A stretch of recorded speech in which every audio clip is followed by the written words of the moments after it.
എന്നിട്ട് ഈ കാറ്റ് ഇത് അകത്തുമുണ്ട് പുറത്തുമുണ്ട് കേട്ടോ.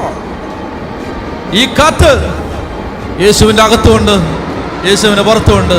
പരിശുദ്ധാത്മാവ് അത് നിങ്ങളുടെ മനസ്സിൽ നിങ്ങൾ കാണണം.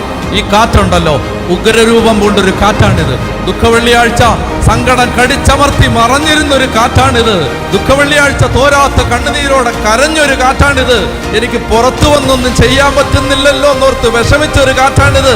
ആ ദുഃഖവെള്ളിയാഴ്ച അങ്ങനെ മറഞ്ഞിരുന്ന് വിതുമ്പിയ ആ കാറ്റ് കലിവുണ്ട്, ഉഗ്രരൂപം കൊണ്ട് അടിച്ചു കയറി ഈ കല്ലറക്കകത്തോട്ട് അടിച്ചു കയറിയിട്ട് യേശുവിനെ ഉയർപ്പിച്ച് നേരെ കർത്താവ് ഇവിടെ വചനം പറയാണ്, സ്വർഗത്തിലേക്ക് ഇരുത്തുകയും ചെയ്തപ്പോൾ അവന്റെ മേൽ വീശിയടിച്ചത് ഈ കാറ്റാണ്.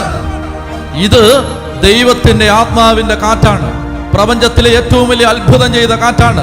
യേശുവിനെ മരിച്ചവരിൽ നിന്ന് ഉയർപ്പിക്കുകയും അവനെ സ്വർഗത്തിൽ പിതാവിന്റെ വലതുഭാഗത്ത് ഇരുത്തുകയും ചെയ്തപ്പോൾ അവനിൽ പ്രവർത്തിച്ചത് ഈ ശക്തിയാണ്. പറഞ്ഞേ ഹല്ലേലൂയാ, ഹല്ലേലൂയാ. അപ്പൊ അതുകൊണ്ട് അവനിൽ പ്രവർത്തിച്ചത് ഈ ശക്തിയാണ്. ഈ ശക്തി പീഡനങ്ങളുടെ നടുവിൽ ദൈവജനം പ്രാർത്ഥിച്ചപ്പോ പരിശുദ്ധാത്മാവ് ഇറങ്ങി വന്നു. ഈ കാറ്റ് വരും, സീല് പൊട്ടിച്ചൊരു കാറ്റ്, പാറയെടുത്ത് കടലാസ് എറിയുന്നത് പോലെ എറിഞ്ഞു കളഞ്ഞൊരു കാറ്റ് അകത്ത് കയറി സർവശക്തന്റെ പുത്രനെ ഉയർത്തി സ്വർഗത്തിലിരുത്തിയ ആ കാറ്റ്.